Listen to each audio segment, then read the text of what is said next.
unfortunately, he went through the Atkins diet and ended up getting gout.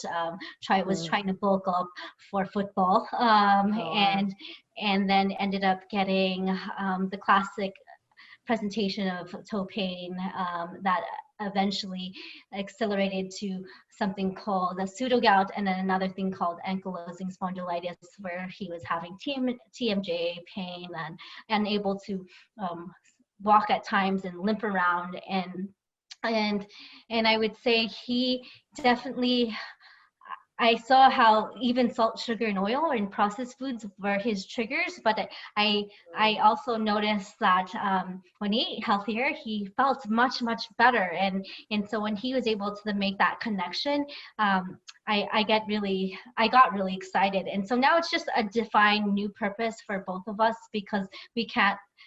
If we're not eating healthy, we know that the symptoms will come back, to be honest. And so we have to be very, very careful and health conscious. We have to know that this is the way we practice, but also for our patients. So when we practice it as providers, then our patients definitely know that they can try it for themselves, and we've been on the other side.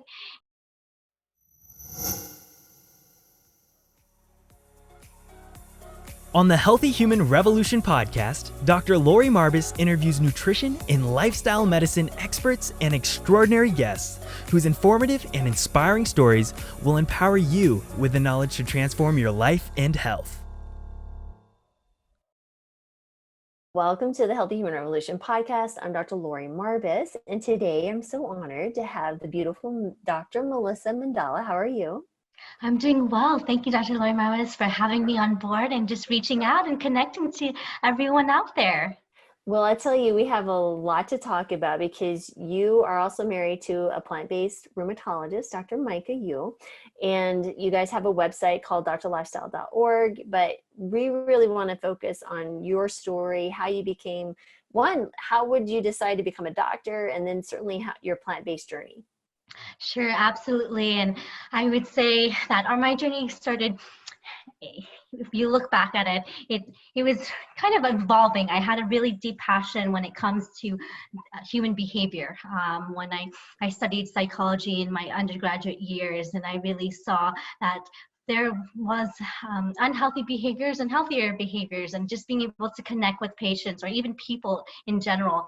I was drawn to psychology because I studied health psychology and the doctor-patient relationship, and knowing that there is a differential sometimes with the patient and the provider, and knowing that sometimes we have recommendations, however, it's hard to actually practice for patients, and sometimes we aren't able to connect and build that rapport. And so I really just saw how that evolved in my interest, because I did a little bit of mentorship and trying to help students at that time with crisis. So when it comes to human behavior, a lot of people have trauma, unfortunately. They have adverse child events, and where it's very disrupted in their life at a very young age, where either people have to move, or families are split, or they have a health condition where it really impairs their normal life. And so I saw that very early in my pursuit of medicine and health, and I saw that there actually led to these unhealthy thoughts, unhealthy behaviors that led to addiction. And so in my pursuit of medicine, I was really drawn to food addiction, substance addiction, and knowing how there is a disconnect. A lot of people don't realize that they have this, I use it with my patients, the triangle. So there's the neurochemical, the physiological, and then the behavioral side. And each of them have a triangle where they feel trapped. And unfortunately, people depend on food or substances either to give them some type of reward or pleasure. And the other side is going to be where it's just a habit, a bad habit over and over again. If they're in a negative situation, or they're in their car, or if they're outside, they're going to pull onto those habits. And then the last one is just to suppress anxiety and depression. And so I think going into this pursuit of medicine, I saw that there's so many traps that people actually fall into, unfortunately. And it actually, I found myself into that trap when it comes to my behaviors. I eventually finished my psychology degree, went into medical school at Chicago Medical School in North Chicago, Rosalind Franklin, and I realized that I was also having unhealthy coping mechanisms when it comes to stress. And I would say even my classmates, everywhere you looked, people were just not knowing how to cope with stress, unfortunately. So either people were binge eating, or they were indulging in substances, or they would just be in a place of isolation. And so I thought that was really something that I knew that there was so much more to medicine, because even though I went through all my rotations, I felt like I was delivering patient care, giving prescriptions, but people were still getting sick. People still had outside pressures. They had real struggles at home. They were overwhelmed because they were caregivers. And so I saw how human behavior and our actual environment can be really burdensome. And so when I looked at myself, there came to a point where I also had symptoms of irritable bowel syndrome. So I was the one, unfortunately, after either before or after tests, just running to the bathroom, just constantly. And I didn't realize it's not just because of the stress, but I was consuming high amounts of sugar, salt, from fast food, frozen food. And a lot of, I would say, people may relate, and even my patients, and we can say that, yeah, that's what kind of puts you in that addiction, but also in that sense of trying to help cope. And on top of that, I would say I can freely now say I've had moments of that depression, anxiety, even issues with mood and memory, concentration. And it's kind of interesting when you're going through these systems and people are trying to understand what's going on with you, and you're trying to understand yourself. But I would say that it's so important to look at your lifestyle. Your lifestyle is the number one cause of most chronic disease. They say 80%, and it's the most common cause of your symptoms. It can, even if you don't have a diagnosis, I would say that there is something underlying, and it is as basic as sleep, exercise, nutrition, emotional well-being, connectivity, and substance use. And so eventually I finished that and was able to realize that there is a connection between my lifestyle and my health and even my mental health. And so when I eventually quit the fast food and everything, I saw myself getting better. I lost some weight unexpectedly. I always saw myself thin, but I would say, to me, I felt like a balloon. I was always bloated. I was 15, 20 pounds more than I am now. And then I went into my residency for family medicine, and I finally discovered what lifestyle medicine was, that was the missing link, because at that point, I knew that there was something more. And if you don't mind, if I can take a pause, I'm just going to connect. I think my computer's dying. Yeah, and so coming to Loma Linda was just eye-opening for me, because not only is it one of the blue zones, but it was the first time in my life where I was exposed to vegetarians and vegans. I grew up as a carnivore. Everyone knows that I ate every animal alive, and I had no sense of guilt or no sense that this was actually messing up my microbiome and my gut health or my own mental health. And so when I saw people around me live and eat and enjoy their fruits and vegetables and enjoy the grains and see these recipes all around me, and how not only did they enjoyed, but they looked great. They were happier, they were healthier, they weren't taking as many medications as most of my patients. They were 90, 100 years old, just like my spin instructors, 70, 60 years old, and living life to the fullest. I was so drawn. I said, this is what I want. This is what I need. And I eventually tried that lifestyle and was able to get rid of my IBS and have better mood, better mental health, better focus. And through the American College of Lifestyle Medicine, I had that immersion. You know, if you go to these conferences, it's 1 week of immersion. And so you're not really running to another restaurant because they provide the food. So you have an opportunity to really experience the whole food plant-based meals. And I think that's one of my recommendations for everyone. Just even 1 day, 1 week, and you'll be surprised that it is something that you can actually transition to. Absolutely. So what was your initial reasoning for even wanting to go into medicine? Was this a family thing, or did you have something happen to you that you chose medicine? Or? Yeah, and I would say I've witnessed it within my own family. Unfortunately, on my mother's side, that my grandfather, he actually had very severe diabetes, ended up having amputations at a very young age in his 50s, and to the point where it was not only him, but multiple family members suffer from diabetes. And then I saw in my own father, he actually had autoimmune disease. And then in my husband, Micah. And so I would say the reason why I truly chose medicine, because I was able to wear multiple hats when it comes to not only the psychology part, but the medical part, and see, you know what, this is truly my calling, and really where my heart is, because there are ways to heal, and it is not always traditional medicine. Sometimes it's outside of the box lifestyle medicine, or it's that once again, I'm all about the connectivity, the therapeutic relationship between the doctor and the patient. And so I did jump around in thinking I was going to do psychology and be a clinical psychologist, but being a physician is an honor to be with that patient and have a very protective space with the patient.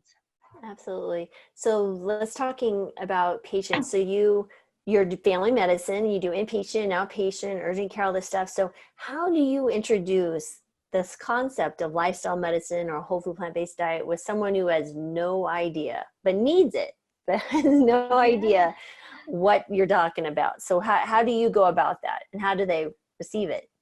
Absolutely. So I like to imagine lifestyle medicine like a tree. So you have roots, and it's very, for me, it's very visual, and to knowing that a tree is able to live and bear fruits by the way they live. And those roots are typically how you eat, some nutrition, how you sleep, so restorative sleep, how you move, exercise, and then emotional well-being, connectivity, stress management, resilience, and then the last one is the substance use and trying to avoid that, and even toxins. And so I truly try to craft it in a way where I connect the whole picture to the patient. A lot of people, I would say, I work in an underserved population in San Bernardino too, in an FQHC, and most of them don't want to take medications. They actually admit that to me, or they're not taking their medications. So they're really trying to find their first line, which is what we recommend as physicians, is lifestyle medicine, lifestyle modifications. And so they are actually more eager than I expected, because sometimes there is language barriers. So I work with Spanish speaking patients and I speak maybe 50%, and they're even that, they are so willing, because you can just have the beans and the rice. They can do that easy. And they add 1 or 2 vegetables. I've had patients with these, I would say, language barriers, but they would have an A1C of 12, then 10, then 6, and 5. And it's amazing to see that despite the language barriers or even culture barriers that people assume are difficult, But if you're able to just make it very practical and realistic, and I would meet with them every 2 weeks. So that, I think that is very important, just having that accountability and that frequency. And so they're able to make those changes, and they're very, I would say, in addition, not only they're transitioning to more plant-based, even 50, 70%, 80%, you all along the way, I think are wins. So I always celebrate wins with them. I think these little wins are actually elevated and amplified when we celebrate with them. And so and then when they start quitting smoking and tobacco, they feel like a new person. So who wouldn't want to go down this road? And I would say I do it every time. I do it in the outpatient setting, the inpatient setting, and the urgent care setting. And because patients most of the time in the urgent care setting have horrible URI-like symptoms, so respiratory issues, sinusitis, and automatically they're getting the ditch the dairy talk. And so I think they're so surprised, because all of them, I would say, maybe that's exaggeration, but maybe 90% would say, no one's ever told me that there's a link between my nutrition or my dairy or my processed food with my current symptoms. And I think that's how both of us, Dr. Marbas and us, we make that link, and that's enough. And I work in the inpatient setting where patients who just had a myocardial infarction, so a heart attack, a stroke, a traumatic brain injury, or even an amputation. And you would think that, well, wow, they're at the end of their life, or they just have a life or death situation. Are they truly even interested in making this radical change or making a shift? And I would say most of the time they are. They're looking because they knew something didn't work before. These patients also are the ones who didn't ever really see their physicians, unfortunately, and they didn't know that their high blood pressure or their stroke was caused by their meals that they eat on a daily basis. So when you give and shed light to them, I would say that most of them are eager and hungry for this type of discussion, because it's pretty rare now. But now it's, like you said, we're trying to bring that awareness. Absolutely. So I think it is frustrating too when physicians make an assumption that their patients won't make a change or won't listen. So they never bring the topic up, which I think is unfortunate and I consider malpractice. So with you are a patient and you have diabetes, high blood pressure, overweight, all these GI issues, bone, whatever, you name it, something can improve with the whole food plant-based diet and lifestyle modification. So if your doctor's not speaking to you about it, ask them. If they tell you it's hogwash, find another doctor.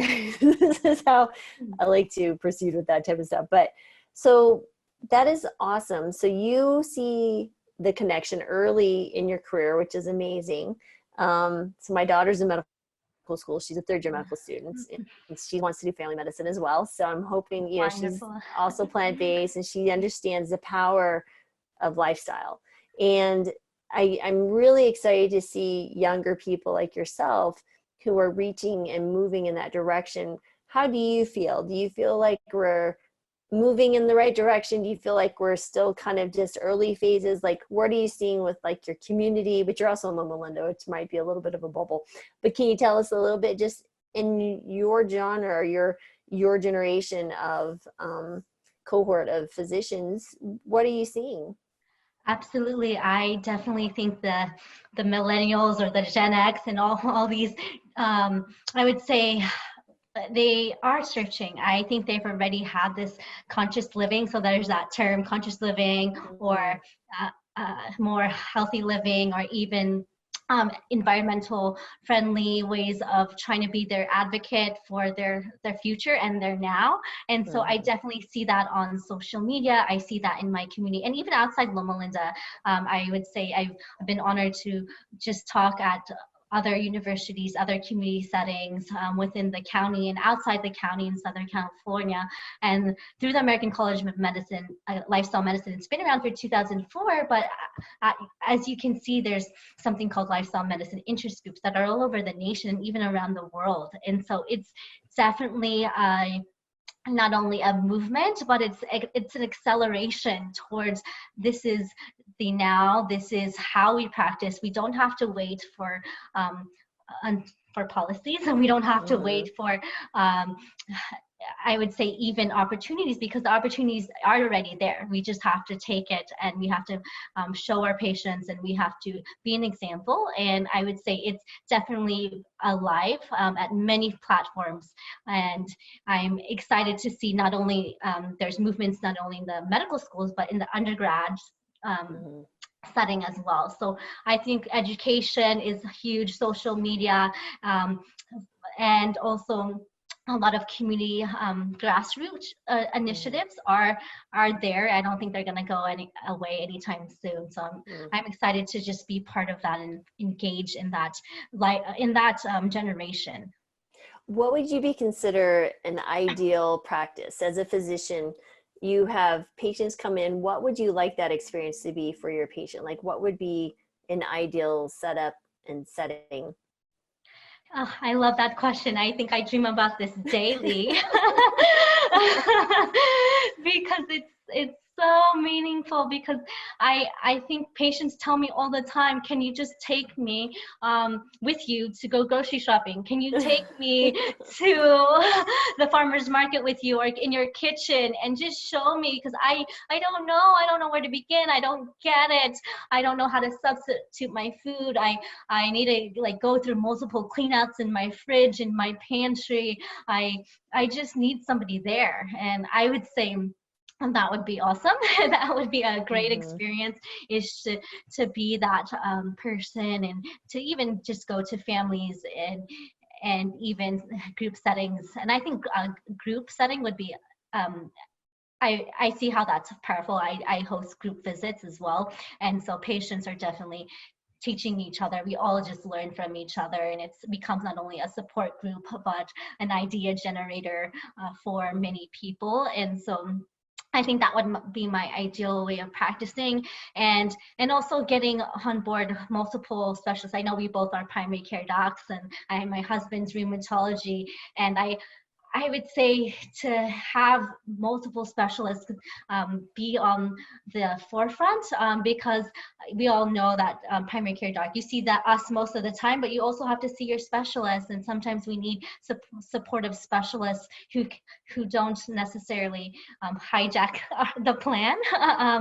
and really be there to agree with you, partner with the patient, and say, you know what, I 100% will go forth with this whole food plant-based, but if we need to use adjunct medications, so be it, or interventions or procedures.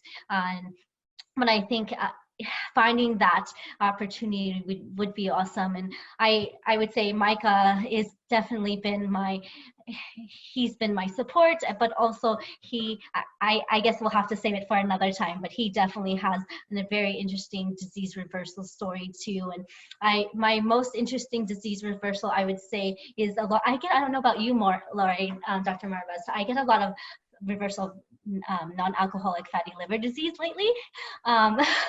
It's just becoming so common now. You see the differences on ultrasound, you see the differences on their labs, and when before it may not be so apparent. And even cardiovascular disease, angina, COPD, and even there was an atrial fibrillation. I got one like that too. And it's just, you never know where this whole food plant-based will take you. And I think we just have to keep trying for every system to allow it to manifest, if it's in women's health or any other type of, I would say, disease state.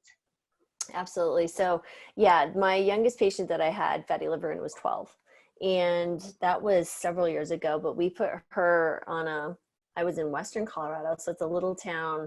Well, it's not so little, Grand Junction, and got our family on board, and they were financially strapped as well, which was great, because I'm like, this is the cheapest way to eat. It really is. You can't beat beans and rice. I don't care. There's nothing cheaper. And so we actually sent her, also because she had such an elevation in her liver enzymes and some other things, we sent her to a pediatric GI specialist, which is a big deal in Western Colorado because there's not that many specialists. And they told her that my plant-based diet was hogwash and crazy. And mom came back to me and was in tears. And it's like, so you're telling me one thing, this specialist is telling me something else. Who do I believe? I don't know what to do. And I'm really worried about my kid, rightly so. And so what happened was I said, trust me, let's go on that whole food plant-based diet. Give me 2 months and I guarantee you're going to see results.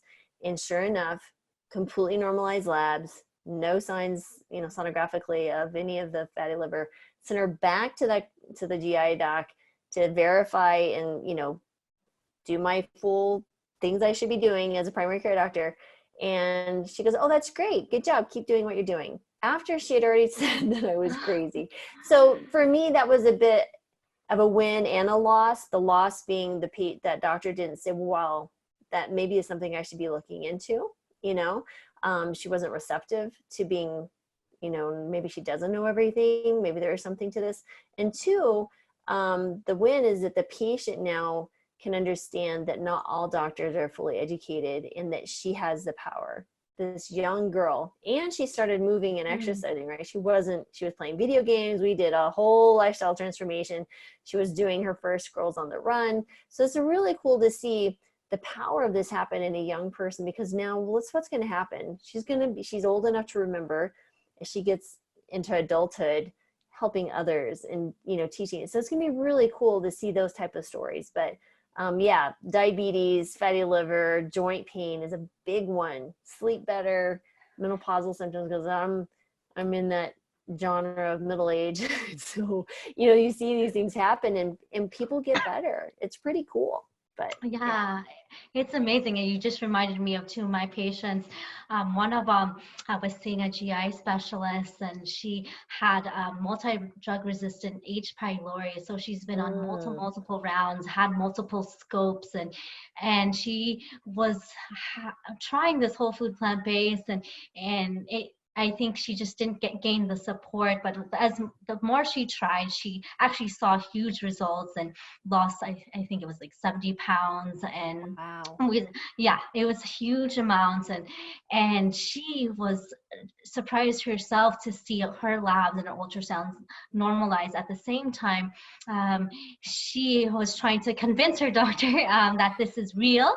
And she literally came to me and said, thank you so much, because I've been tracking. She created this long timeline of her journey. And she said, these were my labs before and after. This is when I transitioned from 50% to 75, now 100% plant-based, and look at my journey. And these are the medications I was on. So it was like 10 medications and now no medications. And then she was bringing these to all her doctors. and then she came to me and she's like, finally someone gets it. And I thank you so much. And so I get really proud of patients when they do this, when they become just the one in the driver's seat and really taking charge and demonstrating to us, the health professionals, that this is possible and real. And what's even more interesting is she became a lifestyle medicine coach because she just couldn't stop talking about it. So this has become her new purpose in life, and it's been amazing. And then my other patient as well, she had IBS and scleroderma, autoimmune disease, and fatty liver, alcohol dependence. And she also didn't realize, she said, oh, it's been 3 months. I've lost 50 pounds. I was able to, she thought she had liver cancer, and just because of some unusual findings. And then it was such an ease for her. And so you have, I would say, a variety of people who get on this boat and this journey, and they realize it's not only doable, but it's easy. And at the end of the day, it can be easy. It can. There are some hard moments, but it can be a breeze when you have someone cheering you on. Right. So I think that's a really good point, right? So number one, you have to be responsible for your own choices every single day. And is it a perfect journey? No, there's never going to be a perfect journey. But two, is that community, having a doctor on board, or finding someone socially online or offline, a friend, a family member to support you while you make that transition. But two, I think it's really powerful. One individual's story could change so many lives, right? So it's called Social Contagion. There's a book called Connected, and it's fascinating. I've done talks on it because I just find it so amazing. But they actually took the Framingham study data that was so well documented, like who your friends were, the color of your eyes, your family, your work relationships. And they found that even obesity can be contagious up to 3 points, 3 degrees of separation as far as like connectedness. And what they found was, if you're thinking about this, so can positive lifestyle change. So if you have physicians or someone who wants to be a health coach now, or anybody in the community has connections, if they're making positive social change, that's going to affect people that they don't even know. So your friends are going to be positively affected by your choices, or negatively choices by your negative choices. So we don't live, in our isolated little silos. We are all connected. So it's really cool to hear your stories, and then having someone, heal and say, I want to be a health coach. That's really cool.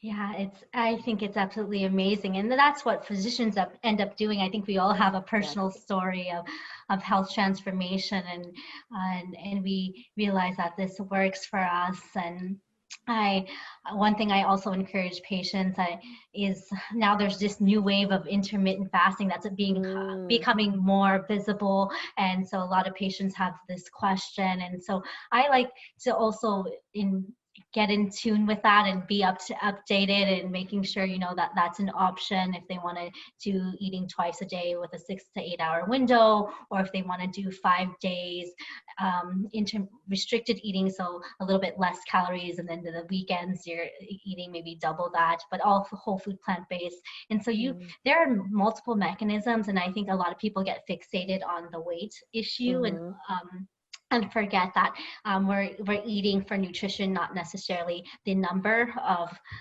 the pounds or the calories. And so I think I just brought it up because there's the New England Journal of Medicine just released a really great, I would say, diagram.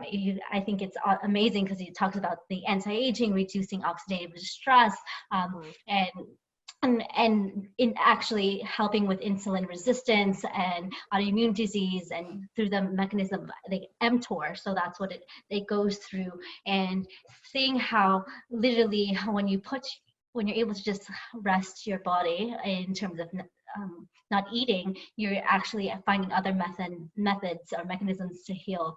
So I'm definitely trying to bring that to the table. I have a variety of patients, and sometimes they come up with all these questions, and so I like to just bring the evidence and the science to them, because it is a partnership, and we need to find out how we can have an answer to those who are involved with keto, or those with pescatarian, or just the mixture of fad diets out there. I think it's great when we can say from our science experience and also our patient experience. Absolutely. So what patient has inspired you the most? Ooh, good. Let's see. I would focus on, there's so many. I mentioned that my top two. Let me think about another one who I have to mention my husband, because it's just him, because every day I see this in him, and so he had. Unfortunately, he went through the Atkins diet and ended up getting gout. Was trying to bulk up for football, and then ended up getting the classic presentation of toe pain that eventually accelerated to something called the pseudogout, and then another thing called ankylosing spondylitis, where he was having TMJ pain and unable to walk at times and limp around, and I would say he definitely I saw how even salt, sugar, and oil and processed foods were his triggers, but I also noticed that when he ate healthier, he felt much, much better. And so when he was able to make that connection, I got really excited. And so now it's just a defined new purpose for both of us, because we can't, if we're not eating healthy, we know that the symptoms will come back, to be honest. And so we have to be very, very careful and health conscious. We have to know that this is the way we practice, but also for our patients. So when we practice it as providers, then our patients definitely know that they can try it for themselves, and we've been on the other side.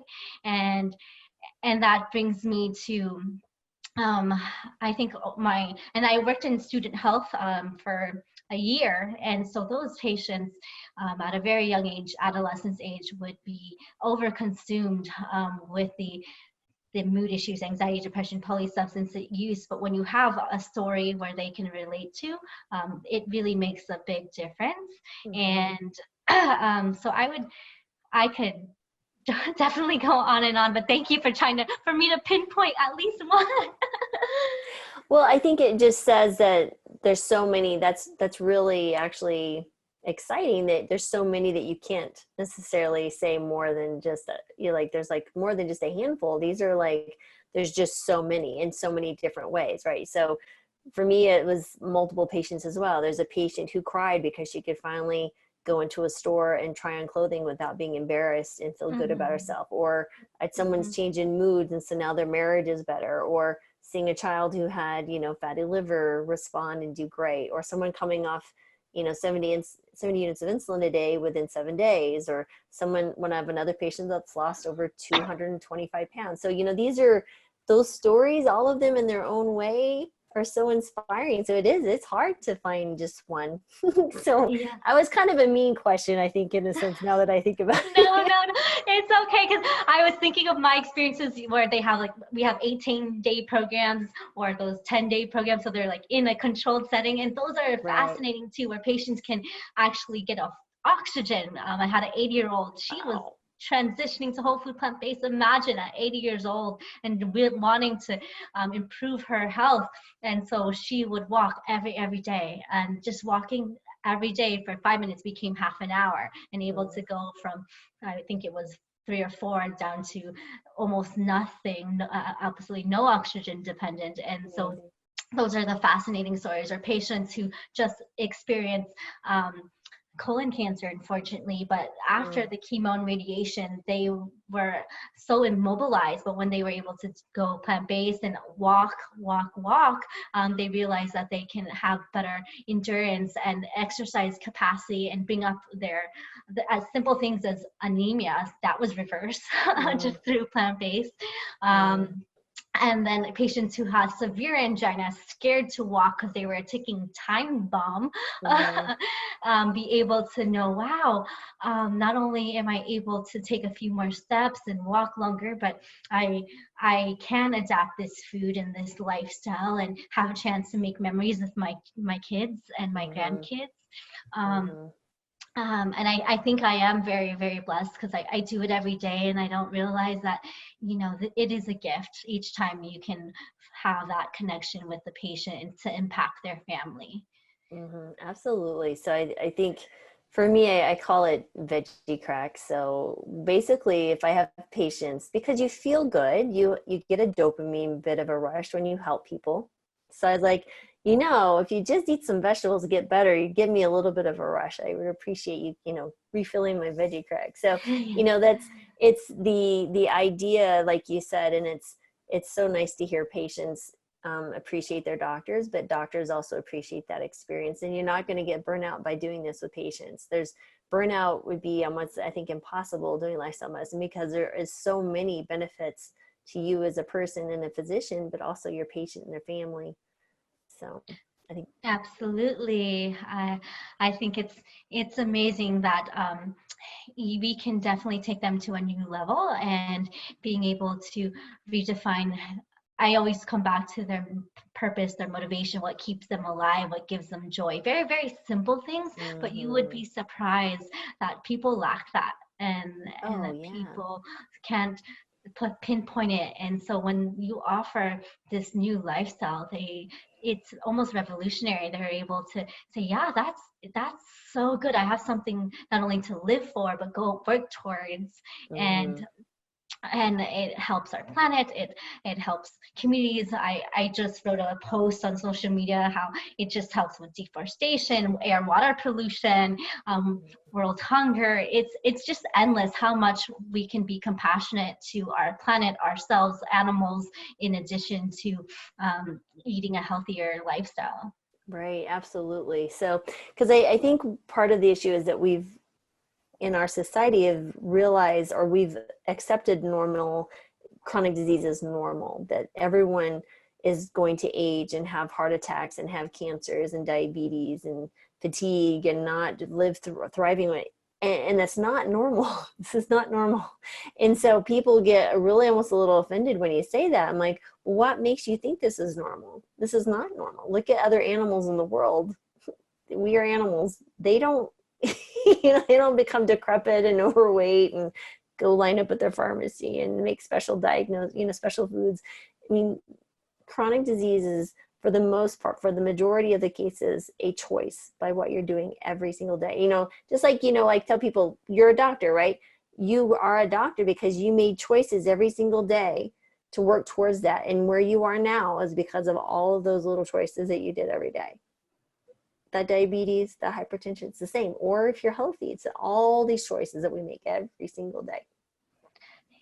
Yeah, and it's so enlightening, right? It is, and sometimes it takes multiple touch points. Sometimes Yes, it takes absolutely. a different voice and a different face to make that connection, and I think there's always that hope and that way to heal beyond what people expect. And so I think just keeping an open mind and know that there's a connection with their heart disease, to their PCOS, to their osteoporosis, to their arthritis. It's total inflammation. It's systemic inflammation that starts because of an unhealthy nutrition or lack of sleep or poor coping skills when it comes to stress. And I think we just need to understand that disease starts much sooner, and that we could actually prevent that and then treat it the same way and reverse it the same way, which is amazing. Right, absolutely. So I always get questions about, what do you eat in a day? Yeah, sure. So I have this banana. I love bananas. I'm just, well, at least these tropical Thai ones, because I'm allergic to the other ones. So I know a lot of patients have some, I would say, food sensitivities, and I can relate because I actually have, I'm allergic to melons, bananas, sometimes avocados, and I've met patients who are sensitive. I know, it's sad. So such a sad thing. I know. And so but there are ways to substitute. And I met patients who are like, I can't eat beans. What do I do? Or lentils. And I say there's still ways. And so I kind of navigated my way around it. And so I definitely am the one who eats, I like my oatmeal with flax and chia seeds. So you have your omega-3, and it's also 2 tablespoons. It's equivalent to an anti-hypertensive medication. So I'm always just trying to put that in there. And so in my breakfast, I already try to get the 30 grams, the bare minimum of fiber per day. And then, so eventually I aim for 80 grams of fiber today. I don't count, but it's because I counted 4 patients so that I can give them an example of my meals. And for lunch, I typically have some type of Buddha bowl. So if it's quinoa and brown rice, black rice or red rice, red quinoa with any sweet potato, or a squash with some type of edamame, black beans. And usually it's either done I roast it. I love roasting, or and the Instapot. And then at night, I'm very simple at night. I just have literally miso soup and any type of leafy vegetable.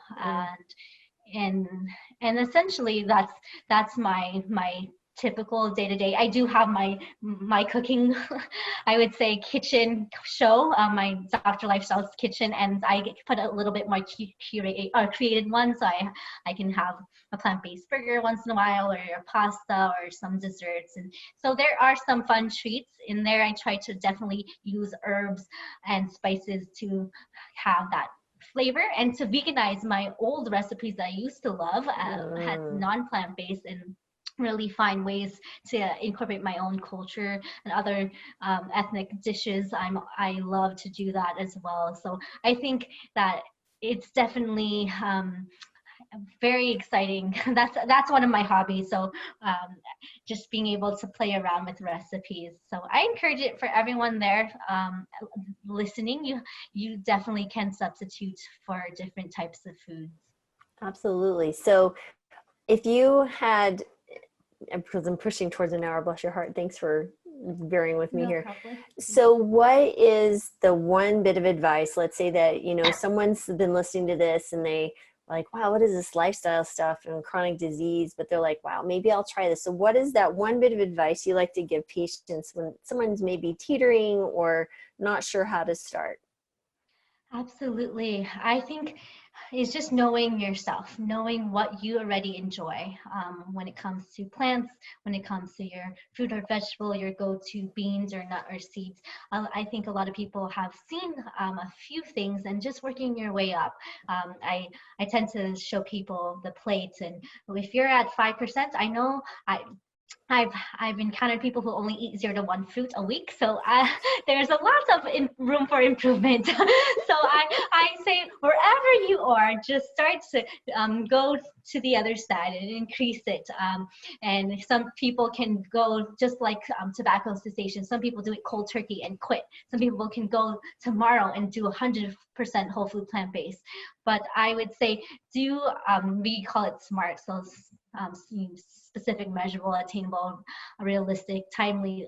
These ways of just finding very measurable small goals is probably the most, I would say, realistic for yourself and sustainable, and where you can celebrate those small wins and realize, hey, I did it after 6 months or after a year. So I would say that's my big thing, is start where you are and then move. I think we definitely need to just keep moving, exercising. Just as we eat, right after I say go and exercise, go take a walk. 30 minutes, 15 minutes, make it a natural routine as a family, find your allies, your friends, even like you said, if it's a Facebook community, anyone around you where you're surrounding yourself. That's what I did. I loaded my library full of books. I read or watched documentaries.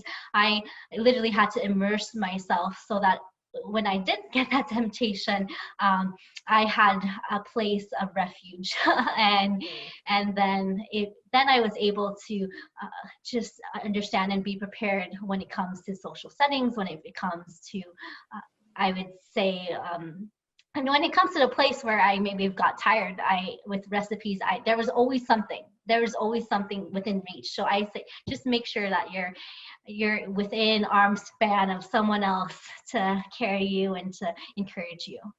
Absolutely. So it all goes back to the connections, right? So your connection to the food, your connection to each other, and building those bonds. But like you said, the journey is different for everyone. I literally went overnight, but lots of people prefer to do small incremental steps. But I would always say connect to that future self that you're wanting and looking for. So like you said, hope is, where do you hope to be in a year or a month? And what are those little steps you can break down to get you there every single day that'll make a change? So fabulous advice. So thank you again. And we so appreciate your time and sharing your wisdom with us. And I'm so excited to see where you and Micah go as far as your practice in California. Yes, thank you so much. I appreciate all your time and your encouragement and your force, really taking people to another level. I appreciate it. I tend to be a little pushy, but that's okay. One of us has to be. So thanks again.